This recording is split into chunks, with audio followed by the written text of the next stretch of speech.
രണ്ടാനച്ഛൻ പീഡിപ്പിച്ചെന്ന യുവതിയുടെ വെളിപ്പെടുത്തൽ 14-ാം വയസ്സ് മുതൽ പീഡനത്തിനിരയായി എന്നാണ് പെൺകുട്ടി ന്യൂസ് 18നോട് പറഞ്ഞത്. വിവാഹശേഷം മാനസിക പീഡനമാണ് എന്നും പെൺകുട്ടി പറയുന്നു. രണ്ടാനച്ഛൻ ലൈംഗിക വൈകൃതത്തിന് അടിമയെന്നും വെളിപ്പെടുത്തലുണ്ട്. നിരവധി തവണ പരാതി നൽകിയിട്ടും പിറവം പോലീസ് കേസെടുത്തില്ലെന്നും മൊഴി നൽകാൻ ചെന്ന പെൺകുട്ടിയെ പരിഹസിച്ചെന്നും പരാതി പറയുന്നു. ഇത്രയും അധികം പീഡനങ്ങൾ ഉണ്ടായി, അതിനനുസരിച്ച് നിങ്ങളുടെ മാനസികാവസ്ഥയ്ക്ക് പ്രശ്നങ്ങൾ ഉണ്ടാകുന്നു. അപ്പോൾ കുടുംബത്തിന്റെ ഒരു സപ്പോർട്ട് കൂടി ഇപ്പോൾ നിങ്ങളുടെ ഒപ്പം ഉണ്ട്. എന്തായാലും ഈ രണ്ടാനച്ഛനെതിരെയുള്ള പരാതികളൊന്നും മുന്നോട്ട് പോയ സാഹചര്യത്തിൽ അദ്ദേഹം വീണ്ടും ഭീഷണിപ്പെടുത്തിക്കൊണ്ടിരിക്കുന്ന സാഹചര്യമാണ്. എന്താണ് നിങ്ങൾക്ക് ആവശ്യപ്പെടാനുള്ളത്? എന്താണ് നിങ്ങളുടെ പരാതി? എനിക്ക് പറയാനുള്ളത്, എനിക്ക് എന്തായാലും നീതി കിട്ടണം. കാരണം അയാളിൽ നിന്ന് ഞാൻ കുറെ അനുഭവിച്ചു, ചെറുപ്പത്തിലെ അനുഭവിച്ചു, ഇപ്പോഴും അനുഭവിച്ചുകൊണ്ടിരിക്കുന്നു. കെട്ടിക്കഴിഞ്ഞിട്ടും വെറുതെ വിടുന്നില്ല. എന്നിട്ട് ചേട്ടനെ ഒരു ദിവസം വിളിച്ചിട്ട് ഒരു ഡയലോഗ് പറയാ, ഞാൻ കൊത്താനിരുന്നല്ലേ നീ കൊത്തിക്കൊണ്ടുപോയെന്നും പറഞ്ഞ് കുറെ ഡയലോഗ് അടിക്കുന്നു.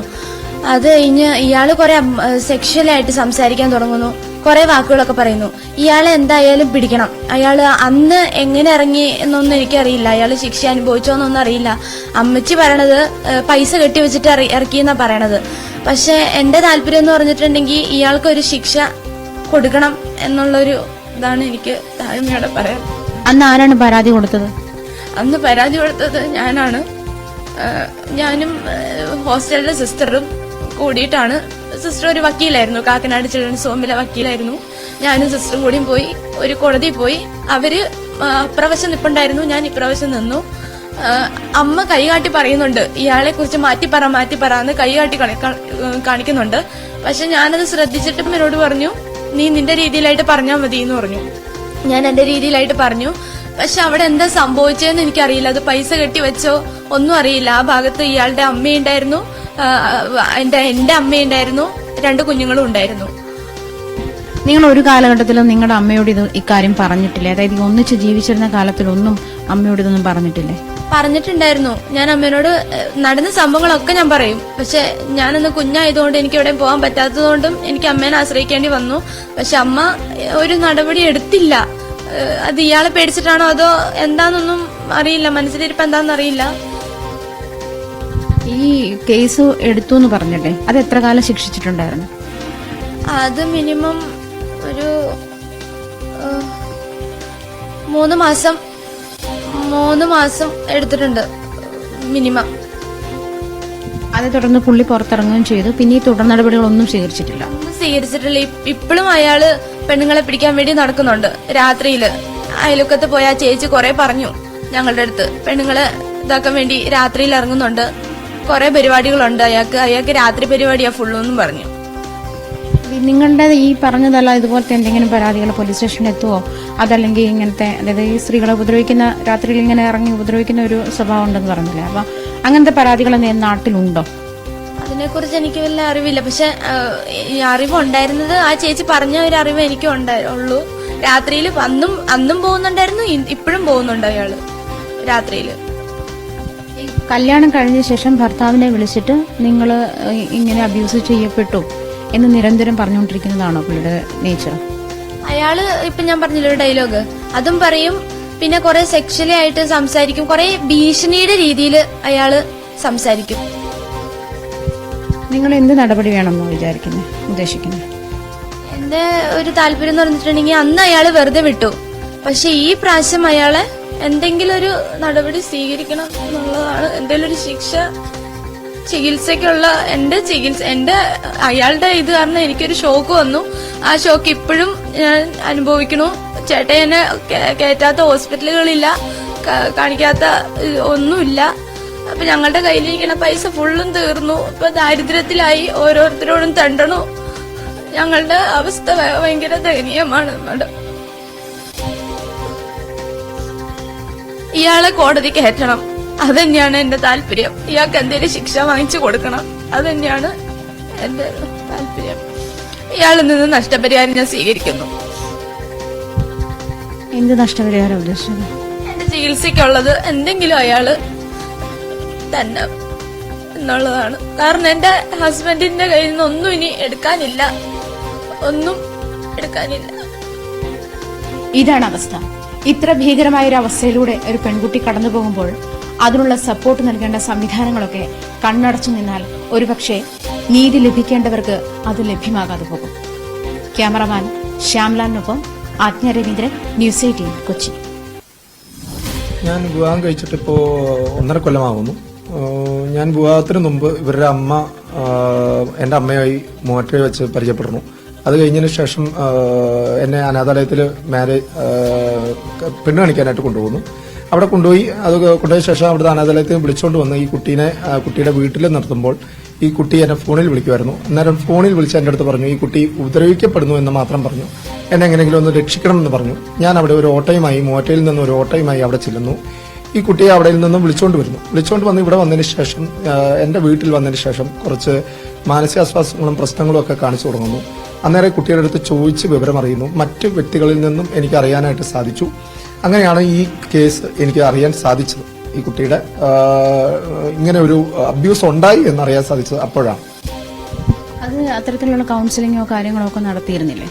പിന്നെ അത് കഴിഞ്ഞതിന് ശേഷം ഇവിടെ ഈ മാനസികാസ്വാസ്ഥ്യം കാണിച്ചു കഴിഞ്ഞതിന് ശേഷം ഞങ്ങൾ മൂവാറ്റുപുഴ ഗവൺമെന്റ് ഹോസ്പിറ്റലിൽ പോയി. അവിടെ ചെന്ന് പല ഡോക്ടർമാരെ കണ്ടു. പല ഡോക്ടർമാരുമായിട്ട് കുട്ടിക്ക് കൗൺസിലിംഗ് കൊടുത്തു. പ്രൈവറ്റ് ഹോസ്പിറ്റലിൽ കൗൺസിലിംഗ് കൊടുത്തു. മറ്റ് സഹായ പൈസ കൊടുത്തുള്ള കൗൺസിലിംഗും ഞങ്ങൾ കൊടുത്തു. അത് കഴിഞ്ഞതിന് ശേഷം ഈ കുട്ടി വീട്ടിലേക്ക് വരുന്നു. പിന്നെ ഈ കുട്ടിയുടെ മൈൻഡിലായിട്ട് ഈ കാര്യങ്ങൾ പിന്നെ കയറി വരുന്നു. ഞാനാണെങ്കിൽ പെട്ടെന്ന് റിക്കവർ ആയില്ല. എനിക്കിത് മനസ്സിലായിട്ട് കയറി വരുന്നു. ഈ കുട്ടിയോട് പല പ്രാവശ്യം ഞാൻ ചോദിക്കുകയും ചെയ്തു. അപ്പോൾ ഈ കുട്ടി പിന്നെ പറയുമ്പോൾ കുട്ടിക്കൊരു ബുദ്ധിമുട്ട്. ഞങ്ങൾ എന്നിട്ട് പിന്നെ ഒരു കൗൺസിലിങ്ങിന് പോയി. കൗൺസിലിംഗ് പോയ ഡോക്ടർ പറഞ്ഞു, ഈ കുട്ടിയുടെ അടുത്ത് ഇനി ഇതിനെക്കുറിച്ച് സംസാരിക്കരുത് എന്ന് പറഞ്ഞു. ഞാൻ പറഞ്ഞു, ഇതിനെക്കുറിച്ച് സാർ സംസാരിക്കില്ല എന്ന് പറഞ്ഞു. പിന്നെ കുറച്ച് നാളുകൾക്ക് ശേഷം ഞങ്ങൾ ഇതിനെക്കുറിച്ചുള്ള ടോക്കേ ഉണ്ടായിരുന്നില്ല. മാനസികമായിട്ട് പിന്നെ വിഷമം കയറുന്നു. അപ്പോൾ ചാലക്കുടി DYSP ഓഫീസിൽ ഞങ്ങൾ പോകുന്നു.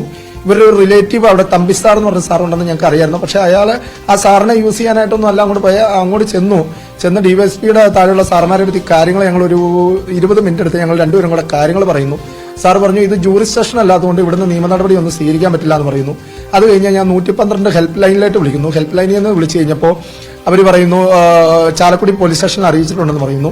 ചാലക്കുടി പോലീസ് സ്റ്റേഷനിൽ അറിയിച്ചിട്ട് ചാലക്കുടി SI ഞങ്ങളെ വിളിക്കുന്നു ഫോണിലായിട്ട്. അപ്പോൾ ഞങ്ങൾ റോട്ടിൽ തന്നെ നിൽക്കുന്നു. അപ്പോൾ റോട്ടിൽ വെച്ച് എന്താ കാര്യം പറയാൻ പറയുന്നു. പെട്ടെന്ന് ഞങ്ങൾക്ക് റോട്ടിൽ നിന്ന് പബ്ലിക്കായിട്ട് അപ്പോൾ പറയാൻ പറ്റുന്നില്ല.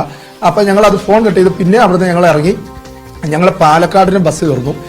എന്തിനാ പോയെന്ന് വെച്ചാൽ മാനസിക നില അങ്ങ് തെറ്റിപ്പോയി. എന്നെ ചെയ്യേണ്ടതെന്ന് അറിയാൻ പാടില്ല. എവിടെയും നമുക്ക് രക്ഷയില്ല. ഞങ്ങൾ നിൽക്കുന്ന സ്ഥലത്ത് ഞങ്ങൾ സുരക്ഷിതരാണെന്ന് അറിയില്ല.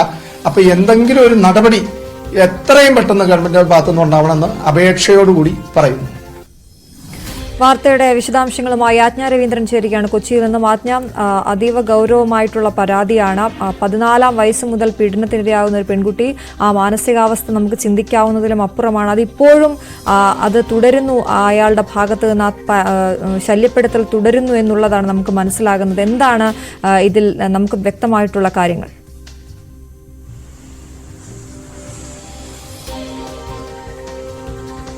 അശ്വതി, ഭർത്താവും ഭാര്യയും നമ്മളോട് വെളിപ്പെടുത്തിയ പോലെ തന്നെ അതിക്രൂരമായ പീഡനത്തിനാണ് ആ പെൺകുട്ടി അതിന്റെ ബാല്യകാലത്തിൽ അല്ലെങ്കിൽ അതിന്റെ കൗമാരകാലത്തിൽ അനുഭവിച്ചത് എന്നുള്ള കാര്യം വ്യക്തമാണ്.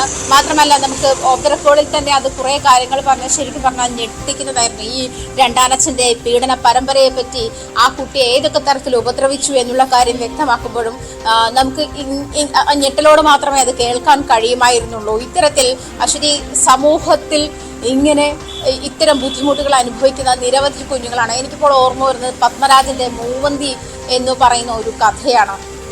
അന്ധയായ ഒരു പെൺകുട്ടിയെ പീഡിപ്പിക്കുന്ന അച്ഛനെ പറ്റി ഏതോ കാലഘട്ടത്തിൽ അദ്ദേഹം എഴുതിയിരുന്നു. അതായത് ആ കാലഘട്ടം മുതൽ അല്ലെങ്കിൽ അതിനു മുൻപുള്ള കാലഘട്ടത്തിലൊക്കെയും നമ്മുടെ കുഞ്ഞുങ്ങൾ അച്ഛന്മാരിൽ നിന്നും രണ്ടാനച്ഛന്മാരിൽ നിന്നും അതല്ലെങ്കിൽ അപരിചിതരായ ആളുകളിൽ നിന്നുമൊക്കെ ഈ കൗമാരക്കാർ ഇത്തരത്തിലുള്ള ഒരു പീഡനം അനുഭവിച്ചിരുന്നു എന്നുള്ള കാര്യം. ആൺ പെൺ വ്യത്യാസമില്ലാതെ ഇത്തരം പീഡന പരമ്പരകൾ ഇപ്പോഴും നീളുന്നുണ്ട്.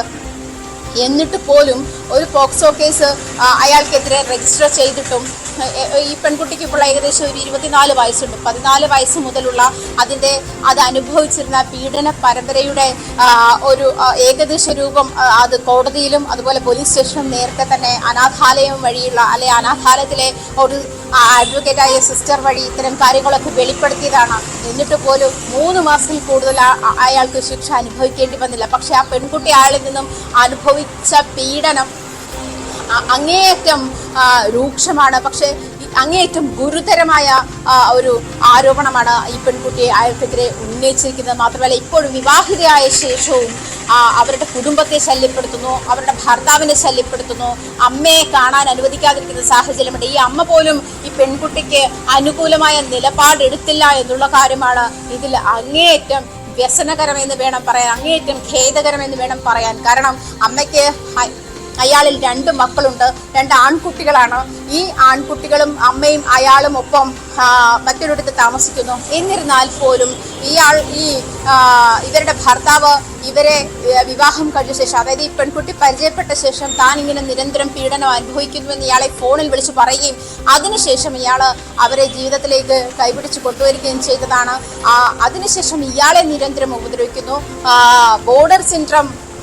ബോർഡർ ലൈൻ സിൻഡ്രം റെക്കഗ്നൈസ് ചെയ്ത ഒരു പെൺകുട്ടിയാണ്. അത് അത്തരത്തിലുള്ള മാനസികാവസ്ഥ നോർമലാക്കാൻ വേണ്ടിയുള്ള കൗൺസിലിങ്ങുകൾ അറ്റൻഡ് ചെയ്യുന്നു. അത്തരത്തിലുള്ള മെഡിക്കേഷൻ എടുക്കുന്നു. ഈ ഒരു സാഹചര്യത്തിൽ പോലും ഈ ഒരു രണ്ടാനച്ഛൻ്റെ പീഡന പരമ്പര ഇതിപ്പോൾ മാനസിക പീഡനമാണ്, മുൻപ് ശാരീരിക പീഡനമായിരുന്നെങ്കിൽ അതിപ്പോഴും തുടരുന്നു എന്നും, ഇതിന് മാത്രമല്ല ഇവർ നിരവധി തവണ പരാതി നൽകിയിട്ടും ഇതുമായി ബന്ധപ്പെട്ട് ഒരു നിയമ നടപടിയും സ്വീകരിക്കാൻ പോലീസിനോ അല്ലെങ്കിൽ മറ്റു നിയമ സംവിധാനങ്ങളോ ഇടപെട്ടിട്ടില്ല എന്നുള്ളതും ഖേദകരമാണ്.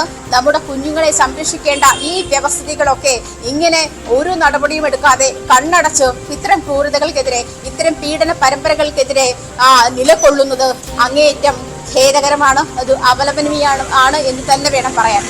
അജ്ഞ, ഇയാളിപ്പോൾ ഈ ഭർത്താവിനെ വിളിച്ചു പോലും മോശമായി സംസാരിക്കുന്നു എന്ന രീതിയിലാണല്ലോ കുട്ടി നമ്മളോട് സംസാരിച്ചത്. നേരത്തെ നമ്മൾ വാർത്തക്കിടെ ആജ്ഞയോട് സംസാരിച്ചിരിക്കുമ്പോൾ വിളിക്കുമ്പോൾ തന്നെ സംസാരിക്കാൻ പോലും പറ്റാത്ത രീതിയിൽ മാനസികമായി തളർന്നിരിക്കുകയാണ് ആ കുട്ടി. ഇയാളിപ്പോൾ എവിടെയാണുള്ളത്? എന്തുകൊണ്ടാണ് പോലീസ് ഈ കാര്യത്തിൽ ഇത്തരത്തിലൊരു മെല്ലെപ്പോക്ക് കാണിക്കുന്നതെന്നാണ് നമ്മൾ മനസ്സിലാക്കുന്നത്.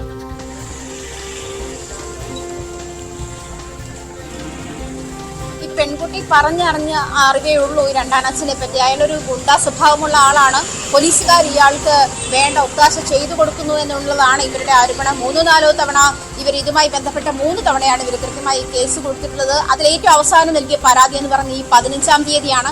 അതിനുശേഷവും ഇന്നലെയാണ് മൊഴിയെടുക്കാൻ പോലീസ് വിളിച്ചു എന്നിട്ട് ഞാൻ പോലീസ് സ്റ്റേഷനിലേക്ക് വിളിച്ചപ്പോൾ അവർ പറഞ്ഞത് മൊഴിയെടുക്കാൻ വിളിച്ചിട്ടുണ്ട് എന്നാണ്. പക്ഷേ അതിന് മുൻപ് നൽകിയിട്ടുള്ള 3 പരാതികളിലും നടപടി ഉണ്ടായിട്ടില്ല. 2 പരാതികളിലും നടപടി ഉണ്ടായിട്ടില്ല. ഈ നടപടികളൊക്കെ എന്തുകൊണ്ടാണ് പോലീസ് വൈകിച്ചത്? അത് ഒരു പെൺകുട്ടി അതിന് 14-ാം വയസ്സ് മുതൽ അനുഭവിച്ച അതിക്രൂരമായ ലൈംഗിക പീഡനത്തിന്റെ വെളിപ്പെടുത്തലുകൾ നമ്മുടെ മുന്നിൽ അതായത് മാധ്യമങ്ങൾക്ക് മുന്നിൽ പറയേണ്ടി വരുന്ന അത്രയും രൂക്ഷമായ ഒരു സാഹചര്യത്തിൽ എന്തുകൊണ്ടാണ് ഇത് നയിച്ചത് എന്നുള്ള കാര്യം ചോദ്യം ചെയ്യപ്പെടേണ്ടതാണ്. കാരണം ഈ പെൺകുട്ടിക്ക് ഞാൻ നേരത്തെ പറഞ്ഞതുപോലെ മാനസികാസ്വാസ്ഥ്യമുള്ള പെൺകുട്ടിയാണ്. ഈ മാനസികാസ്വാസ്ഥ്യം ഉണ്ടായത് ഈ രണ്ടാനച്ഛന്റെ നിരന്തര പീഡനം കൊണ്ട് തന്നെയാണ് എന്നുള്ള കാര്യം വ്യക്തമായിട്ടുള്ളതാണ്. എന്നിട്ടും ഇതേ തുടർന്ന് പെൺകുട്ടിയെ ചികിത്സിക്കാൻ വേണ്ടി ഭർത്താവ് നടക്കുന്നു, അദ്ദേഹത്തിന്റെ അമ്മ നടക്കുന്നു. അവർക്ക് ഇതുമായി ബന്ധപ്പെട്ടുണ്ടായ ഡിപ്രഷൻ സ്റ്റേജിലേക്ക് മാറുന്നു, ആത്മഹത്യയെ പറ്റി ചിന്തിക്കുന്നു. ഇങ്ങനെ നമ്മൾ അവരെ സമീപിക്കുമ്പോൾ അങ്ങേയറ്റം ക്രിട്ടിക്കലായ മാനസികാവസ്ഥയുമായി മാനസികാവസ്ഥയിൽ ജീവിക്കുന്ന ഒരു 3 ആളുകളെയാണ് ഞാൻ അവിടെ കണ്ടത്. അതുകൊണ്ട് തന്നെ ഇത്തരം കാര്യത്തിൽ നടപടി ഉണ്ടാകാൻ നിയമ സംവിധാനങ്ങൾ ഇടപെടുക തന്നെ വേണം. പക്ഷെ എന്തുകൊണ്ടാണ് അശ്വതി നേരത്തെ എന്നോട് ചോദിച്ചതുപോലെ എന്തുകൊണ്ടാണ് പോലീസ് ഈ കാര്യത്തിൽ മന്ദഗതി കാണിക്കുന്നത് അല്ലെങ്കിൽ മെല്ലെപ്പൊക്കു നയം സ്വീകരിക്കുന്നത് എന്നുള്ള കാര്യം ഇനിയും വ്യക്തമായിട്ടില്ല. പലപ്പോഴും സാധാരണക്കാരുടെ അല്ലെങ്കിൽ ഒരു ബോർഡർ ലൈൻ മിഡിൽ ക്ലാസ്സിന് താഴെയുള്ള ആളുകളുടെ പ്രശ്നങ്ങളിൽ ഇടപെടാൻ കാണിക്കുന്ന തീർച്ചയായിട്ടും ആജ്ഞ, എന്തായാലും ആ വിഷയത്തിൽ നമുക്ക് കുറെ ചോദ്യങ്ങൾ ബാക്കിയാകുന്നുണ്ട്. ഈ വിഷയം നമ്മൾ ഇവിടെ അവസാനിപ്പിക്കുകയല്ല, ഇത് നമ്മൾ ഫോളോ അപ്പ് ചെയ്യുക തന്നെ ചെയ്യും. ആജ്ഞ രവീന്ദ്രനാണ് വിവരങ്ങൾ നൽകിയത്.